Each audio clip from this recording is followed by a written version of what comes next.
그냥 권력을 잡겠다는 욕심이 앞서가지고 잘 고민해보지 않고 이런 상황까지 끌고 왔으면요. 예. 저는 이걸 이제 바꾸겠다고 혁신하겠다고 비대위원회를 간다라고 한다면 예. 이것이 반성한다는 메시지가 담긴 비대위원회가 아하. 들어서야 되는 거예요. 예. 그렇다면 뭐냐? 대통령이 이제 검찰 출신의 정치인이 이 어떤 집권을 하는 거 하고 검찰이 세력으로서 집권하는 양상은 굉장히 다릅니다. 우리 국민들도 그 두 개는 구별을 하실 줄 알고요. 예. 그래서 후자에 대해서 상당히 걱정을 하기 때문에 한동훈 장관 같은 경우에는 사실은 지금 상황에서 택도 없는 얘기예요. 택도 없는 얘기입니까? 택도 없는 얘기입니다. 아. 저는 앞으로도 굉장히 어려울 거라고 생각합니다. 왜냐하면 이게 시대 역사의 흐름이 있기 때문에 예. 역사의식이 있으면 그렇게 생각이 어렵고요.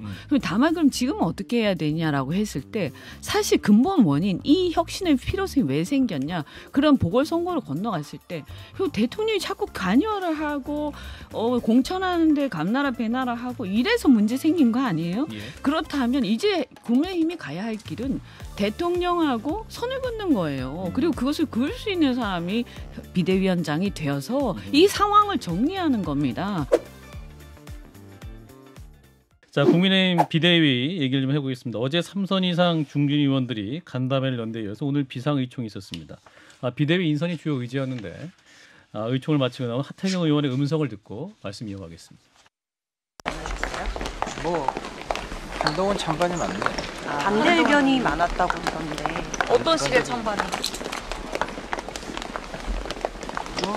참신하고 지지도 높으니까 하자. 아직 검증이 안 됐다. 이런 거지. 어느 쪽으로 좀 쏠리는 것 같아요? 비슷비슷한데 찬반이. 의원님은 어떻게 생각하세요? 나는 원희룡 장관 얘기는 좀 어떤 게 나왔어요? 원장은 이름 별로 안 나오네. 굉장히 아주 내추럴하게 인터뷰하셨는데 핵심은 비대위원장 인선에 한동훈 얘기가 찬반이 반반이네. 요거랑 그다음에 원희룡 얘기는 많이 안 나오네. 이게 두 개 문장의 핵심이었던 것 같아요.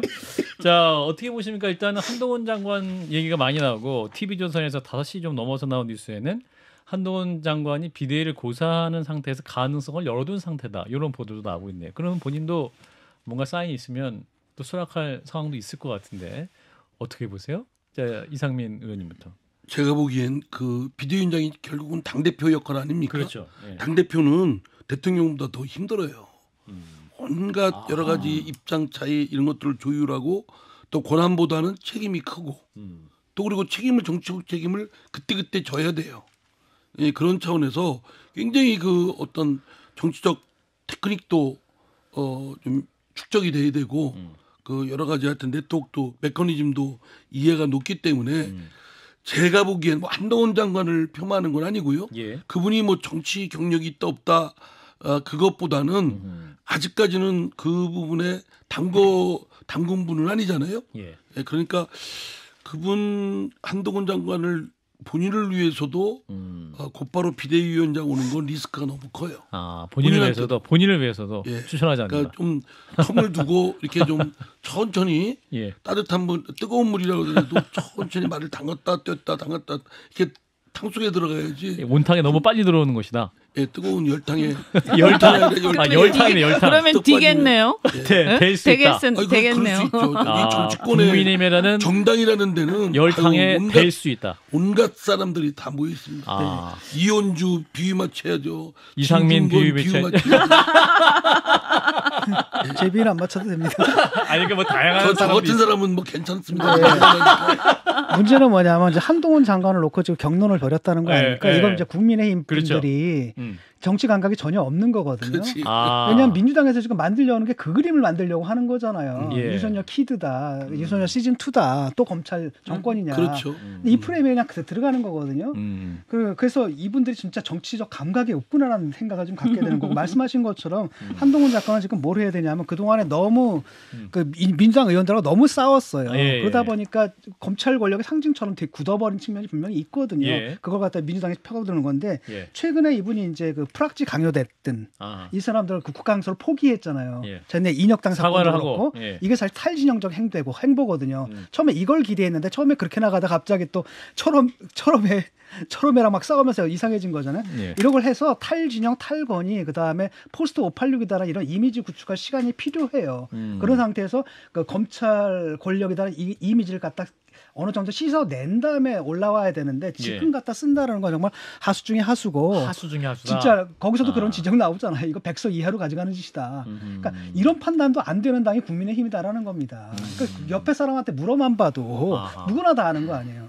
이현주 의원님. 제가 국민의힘 이렇게 보면서 어쨌든 지금 이 사태가 오기까지 윤석열 대통령 민주당 쪽이 임명한 검찰총장이셨는데 이분을 갖다 모셔와서 대통령을 만들겠다 어느 날 벼랑간 이렇게 해서 사실 당에서 열심히 해왔던 사람들을 다 물리치고 예. 이분 옹의하셨잖아요. 저는 국민의힘이 책임을 져야 된다. 이 사태에 대해서.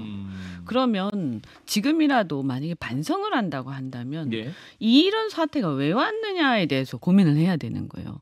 자신들이요. 국민들한테 저는 좀 이제는 좀 솔직하고 예. 진정성이 있어야 된다.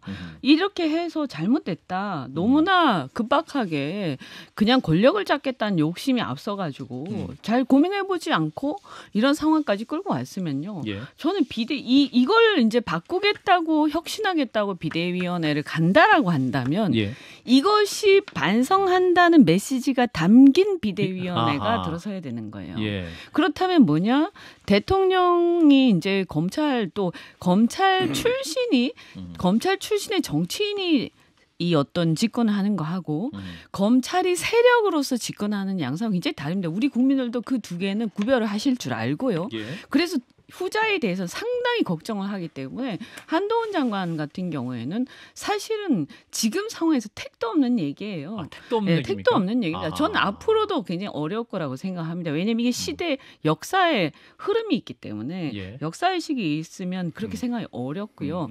다만 그럼 지금은 어떻게 해야 되냐라고 했을 때 사실 근본 원인 이 혁신의 필요성이 왜 생겼냐 그런 보궐선거로 건너갔을 때 대통령이 자꾸 관여를 하고 공천하는데 감나라 배나라 하고 이래서 문제 생긴 거 아니에요? 예. 그렇다면 이제 국민의힘이 가야 할 길은 대통령하고 선을 긋는 거예요. 그리고 그것을 그을 수 있는 사람이 비대위원장이 되어서 이 상황을 정리하는 겁니다. 그래서 그 상황을 정리한 다음에 책임이 큰 윤핵관 등등등을 나중에 정리를 하는 것이 지금 이래 순서가 윤핵관과 이렇게 지도부를 먼저 자르고 막 이렇게 하고 있는 것은 아하. 그것 자체도 보면 약간 주객이 전도된 느낌이 든단 말이죠. 네, 이현주 의원님은 한동훈 비대위원장 택도 없는 소리다. 그리고 진 교수님은 아니, 뭐, 하수 중에 하수다. 이렇게 그렇죠. 얘기하셨는데 택도 없는 얘기라는 게 예. 하게 되면 예. 이것은 이제 그야말로 역사의 흐름과 시대의 흐름을 읽지 못하고 완전히 거꾸로 가는 세력 이렇게 되는 저는 거죠. 이거 국민의힘 추천 문제가 아니라 대통령의 합리적인 판단이라고 봅니다. 그러니까 무슨 얘기냐면 김기현 대표가 따를 줄 알고 2%짜리 대표를 만들어주면 따를 줄 알았는데 대표 유지하고 총선 출마 포기해라는 얘기도 안 듣잖아요. 야, 이거 정말 믿을 사람이 하나도 없구나. 그냥 우리 식구가 아니면 안 되겠구나라는 결론에 지금 도달해 있는 상태에서 윤석열 대통령이 배신하지 않을 사람 중에서 합리적인 선택을 하라고 하면 지금 현재 한동훈 장관밖에 남아있지 않기 때문에 지금 나와서 갑론을박하는 거는 정말 이러면 안 된다라는 사람들과 윤 대통령의 의지가 그러니 그렇게 해야 된다는 사람들의 다툼이지 않겠냐. 그런 측면이 있겠죠. 그래서 저는 이 대통령께서 지금 당면한 충돌은 그거예요. 결국 대통령의 의지 또는 대통령의 이해관계와 당의 이해관계가 객관적으로 충돌하는 상황입니다. 그럼 선택을 해야 됩니다. 근데 대통령이 이해관계가 뭐가 있을까요? 국정을 잘 살피고 민생을 거기에 집중하고 하면 돼요. 기본에. 그리고 당의 일은 당내 알아서 하면 되는 거예요. 알아서 하면 돼요. 그리고 적당하게 정부에 대해서도 대통령에 대해서도 비판하면 오히려 그것이 더 선순환 돼서 아마 대통령의 지지도도 올라가고 국정 리더십도 더 강화될 거예요. 그러면 좋을 텐데. 근데 자꾸 그렇게 안 이거를 했으니까 이제 관여하고 이때까지. 개입하고 무리가 생기니까 이런 문제가 생기는 당 거예요. 사람들도 좀 안 돼, 한심한 게 홍준표 그 대구시장이 그런 말 하잖아요. 흥묘백묘잖아요. 똥오줌 가릴 때가 아니거든요. 예. 이 사람들은 아주 배가 불러요. SNS에 오늘 또 올렸죠, 그죠? 예. 그러면 뭐 원희룡은 이것 때문에 안 되고 한동훈 저것 때문에 안 되고 누구는 뭐 이것 때문에 안 되고 김한길 같은 경우 이거 민주당에서 건너온 사람은 안 되고 예. 이런 식이거든요. 그럼 누굴 하겠냐라는 거예요. 그게 아니라 지금 내가 보면 아주 극단적인 경우는 극단적으로 들리는 게 사실은 내가 볼 때는 이거 극단적인 게 아니거든. 정상적인 방법은 유승민 같은 분을 그냥 차라리 모셔오고 그럼 이준석 따라 들어온단 말이에요. 그 정도의 결심을 할 수 있느냐라는 거죠. 근데 아직도 배가 유승민 불러요. 비대위원장, 네. 이준석 선관위원장. 그렇죠. 선관위 이렇게 하게 되면은 네. 한동훈이 붙고 이런 그림을 그려내야 되는데 네. 그 상상력이 거기까지 못 가는 겁니다. 앉아가지고 또 배신자니 뭐니 이따 얘기를 하고 있으니까 안 되는 거죠. 상상하고 싶지 않은 거 아니에요? 네. 예. 자, 그래서 자연스럽게 대통령 얘기가 너무 많이 나와가지고 대통령 얘기로 넘어가 보면 이제 네덜란드 순방을 마치고 오늘 오전에 귀국을 하셨고, 근데 순방은 또 여간의 공방이 굉장히 큽니다. 일단 국빈 방문 과정에서 네덜란드 측이 그 우리 대한민국 그 정부의 의전 요구에 대해서 우려를 표하기 위해서 그 최영찬 주 네덜란드 한국 대사를 초치했다. 이런 보도가 있었습니다. 근데 또 외교부는 소통 과정일 뿐이었다. 초치도 그냥 뭐 그 소통 과정 중 일부였지. 뭐 그렇게 뭐 항의 차원은 아니었다. 이렇게 또 해명을 하긴 했습니다. 근데 분명 뭔가 소통 과정이 매끄럽지 않았던 건 분명해 보이는데. 자, 이상민 의원님 한 말씀 주실까요? 저는 뭐 그 소통 과정이었던 다소 트러블이 있어서 좀 뭐 갈등이 있었던 뭐 그냥 있을 수 있는 일이라고 생각합니다. 예. 그게 뭐 큰 뭐 국민의 뭐 삶하고 관련 있는 건 아니고 대통령의 경호나 예. 의전이나 뭐 이런 부분에 있는 거니까 구체적인 또 내용이 어느 정도까지인지는 아직 드러나지 않았기 예. 때문에. 예. 뭐 그쪽에서도 뭐 그렇게 얘기를 했다라다가 그러니까 의전팀이 좀 유난을 떤 건 사실인 것 같아요. 우리나라. 그렇죠. 네덜란드 쪽에서 우리 전문을 보냈는데 거기 보게 되면 네. 하면 된다는 의전팀의 노력이 상당히 인상적이었다. 하면 된다. 안 되면 되게 하라. 하면 된다. 그러니까 거기서 그 좀 약간 과잉 의전의 요구가 분명히 있었던 것 같고 그 부분에 대해서 네덜란드가 상당히 좀 불편했던 것 같고 그걸 갖다 외교적으로 이렇게 표현한 게 아닌가 이런 느낌이 들어요. 첫 번째 국빈 방문이었으니까 네덜란드 입장에서 대한민국 대통령의 첫 번째 국빈 방문이었으니까 처음 어떤 프로토콜도 이제 많이 있었던 것도 아니기 때문에 약간 이제 그 조율하는 과정이 분명히 있긴 있었겠죠. 과하게 네, 요구했다기보다는. 유럽이 예. 이제 보통 입헌군주제가 많은데요. 예. 뭐 제가 이제 국회의원일 때 이렇게 방문을 좀 해보면 예. 했던 걸 기억을 해보면 유럽 같은 경우 상당히 이렇게 삼인주의적인 이런 게 강하기 때문에 평등 의식이 예. 강하기 때문에요. 왕실을 제외하고는 거의 이거 의전을 그렇게 따지지 않나요? 영국 같은 경우에 총리라든가 대통령이라 이런 사람들은 일종의 그냥 공직자인 거예요. 예. 공직자인데 높은 자리에 있는 공직자고요. 그래서 심지어는 의원들조차도 그냥 줄 다 서가지고 다 어떤 그 과정을 거치는 경우가 태반이에요. 예. 그러니까 대통령이라는 것은 왕실이 아니지 않습니까? 예. 그래서 국빈 방문이라도 왕실 의전하고 대통령의 총리에 대한 의전은 아주 차이가 많이 날 거예요. 근데 이제 그런 면에서 보면 조금 저는 그분들이 보는 시각에서는 조금 약간 의아한 상황이 있었을 수도 있겠다는 생각이 듭니다. 네. 저는 대사 초치, 그러니까 보면 예를 들어서 신사참배를 일본에서 하잖아요.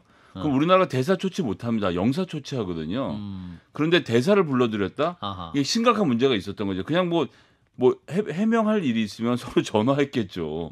대사를 불렀던 이건 심각한 일로 봐야 되고 저는 뭐 지금 이어붙일 수 있는 근거는 별로 없지만 지난번에 트위터 옆에 회색 마크 달라고 김건희 여사가 외교부 직접 해갖고 외교부에서 막 트위터 본사까지 연락했던 일이 떠오르는 이유가 이번 보도에 대사관, 외교부 그리고 대통령실이 각각 메시지를 전달했다는 건데 의전 비서관도 있고 외교부도 프로토콜이 있는데 이게 세 개로 나뉘어져서 이게 전달될 게 아니거든요. 그러면 지휘계통 바깥에 있는 사람들의 요구가 들어가다 이런 문제가 생겼다라고 보는 것이 합리적이지 않겠나 생각합니다. 그런 의미의 대사 초치라고 한다면 이게 공식 논평에 나오거든요. 우리가 대사가 항의했다, 러시아 대사. 근데 그런 차원의 문제는 아니고 조율 과정에 뭔가 문제가 있었고 예. 그래서 무슨 너희들은 도대체 어떻게 하라는 얘기냐 얘기를 듣기 위해서 부른 거고 원하는 게 뭐냐 정확하게. 예.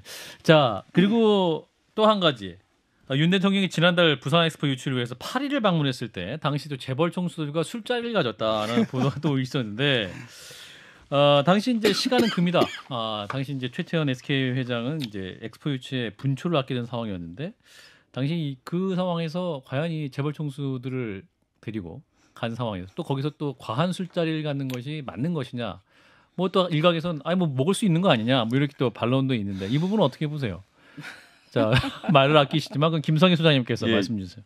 지금 4시간이면 재벌 총수 10명이서 236분 동안 대통령님의 말씀을 들었을 확률이 아주 높은데. 4시간 동안 가졌습니다. 예. 그럼 이제 59분 대통령이시니까 예.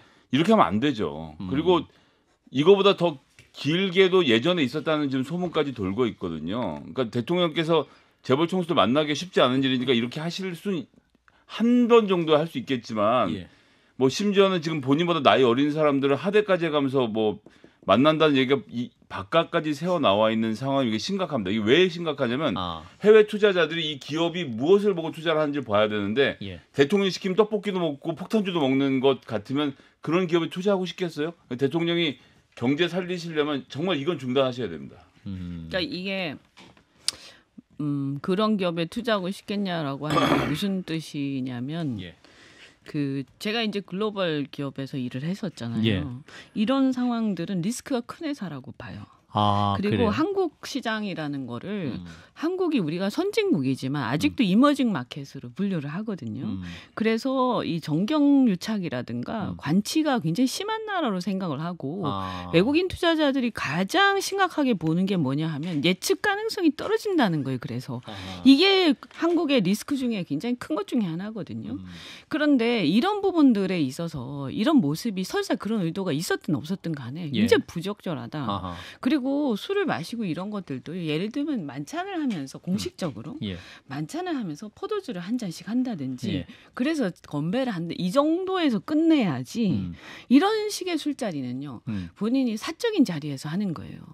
특히 이런 타이밍에 그래서 뭐 이게 작다고 얘기할 수도 있겠지만 저는 이거 하나를 보면 또 다른 데서도 그렇게 하지 않았겠죠. 또 최근에 보면 떡볶이 사건도 그다지 우리 국민들도 민생이 어려운데 지금 그분들이 지금 이런 데 나와가지고 시간 낭비할 때 이렇게 다들 생각하세요. 네, 알겠습니다. 오늘은 여기서 마무리해야 될 것 같습니다. 한판 쓴소리 오늘 함께해 주신 분 이상민 의원님 그리고 이현주 전 의원님 두 분 고맙습니다.